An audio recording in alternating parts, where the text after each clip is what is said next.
आज का cues class में आप सभी का एक बार फिर से हार्दिक स्वागत करता हूं मैं अपने YouTube channel Gurukul number 1 math study centre के माध्यम से। तो चलिए ज़्यादा देर न करते हुए मैं आज का स्पीडी जीके का पहला क्वेश्चन आप लोगों के सामने लेकर के आया हूं। तो चलिए बताइए आप लोग कि बूढ़ी गंडक नदी का स्रोत कौन सा पहाड़ियां है? सोमेश्वर पहाड़ियां। सोमेश्वर की पहाड़ियां, बिल्कुल सही जवाब। कोयल कारो विद्युत परियोजना किस राज्य में स्थित है? झारखंड। बिल्कुल सही। केनफिरा किस बैंक की सहायक संस्था है? केनरा बैंक। बिल्कुल सही। रिजर्व बैंक ऑफ इंडिया का राष्ट्रीयकरण कितना ईस्वी में हुआ था? 1949, बिल्कुल सही। राष्ट्रीय ग्रामीण विकास संस्था कहाँ में है? राष्ट्रीय ग्रामीण विकास संस्था फटाफट हैदराबाद। हैदराबाद। चलिए अगला क्वेश्चन है, ग्रेशम का नियम किससे संबंधित है? किससे? ग्रेशम का नियम मुद्रा के प्रचलन से संबंधित है। चूने का पानी से कार्बन डाइऑक्साइड गुजराने पर मतलब उसमें डालने पर क्या होता है? दूधिया हो जाता है। ठीक है। बैक्टीरिया की खोज किसने की थी? लिवेनहॉक ने किया था। भारत का राष्ट्रीय खेल क्या है? हॉकी है, बिल्कुल सही। लंदन शेयर बाजार के शेयर बाजार सूचकांक का नाम क्या है? फुटसी, बिल्कुल सही जवाब। FTSE। प्राथमिक क्षेत्र का तात्पर्य कौन सा क्षेत्र है? कृषि क्षेत्र, बिल्कुल सही। राष्ट्रीय सांख्यिकी दिवस कितना तारीख को मनाया जाता है? 29 जून को मनाया जाता है। बिल्कुल सही। विश्व में सबसे विशाल बौद्ध मंदिर किस देश में है? इंडोनेशिया, बिल्कुल सही जवाब। भारत के प्रथम विधि मंत्री कौन थे? विधि मंत्री डॉक्टर भीमराव अम्बेडकर, संविधान निर्माता। चलिए, मानव शरीर के किसमें यूरिया का निर्माण होता है? यकृत में, बिल्कुल सही। अगला क्वेश्चन है, कामागाटामारू जो है किसकी यात्रा पर निकला जलपोत था? कनाडा देश की यात्रा पर निकला। ठीक है। वर्नाकुलर प्रेस एक्ट आप लोग नाम सुने होंगे। वर्नाकुलर प्रेस एक्ट को कितना ईस्वी में और किसने निरस्त किया था? 1882। किसने निरस्त किया था? Lord Ripon. बहुत बढ़िया क्वेश्चन है।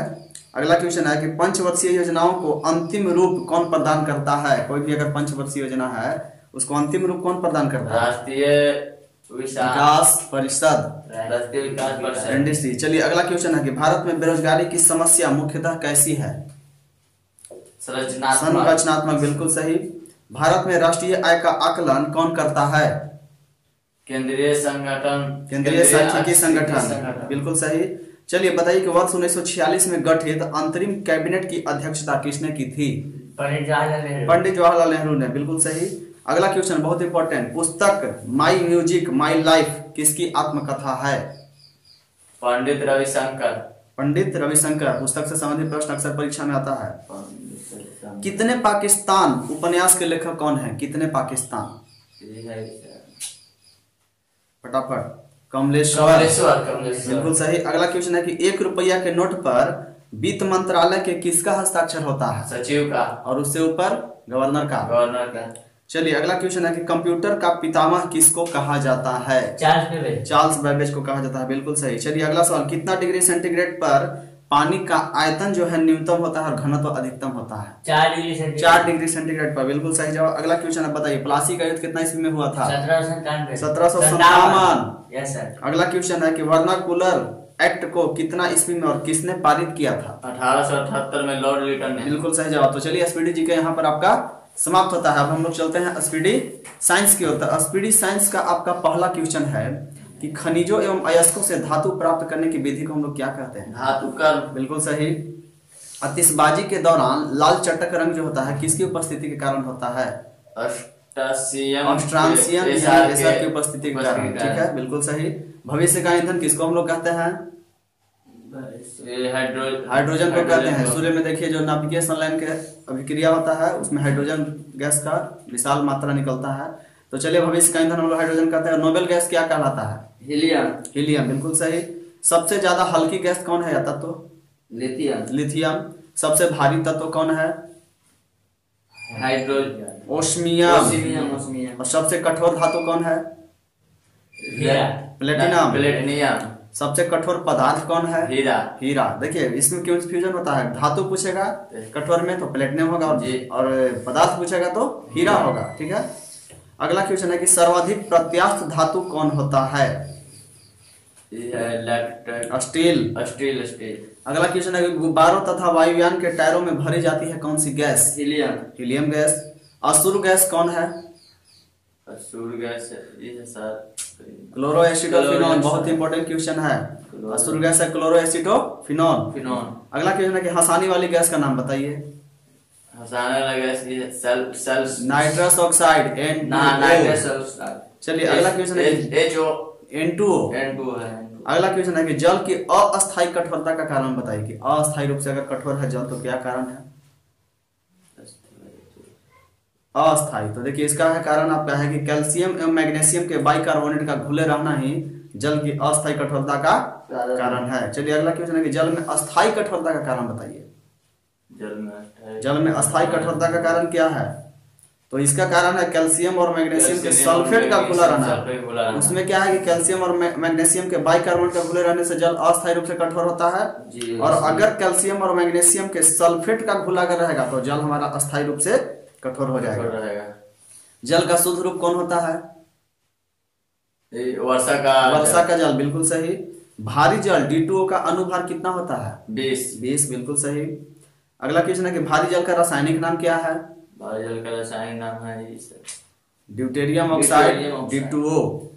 अगला क्वेश्चन है कि कृत्रिम वर्षा के लिए प्रयोग में क्या लाया जाता है? हम लोग अगर कृत्रिम रूप से वर्षा कराना चाहेंगे तो किसका प्रयोग करेंगे? सिल्वर आयोडाइड का प्रयोग करेंगे। लोहे के किस रूप में कार्बन की मात्रा न्यूनतम होती है? पिटवा लोहा, ठीक है।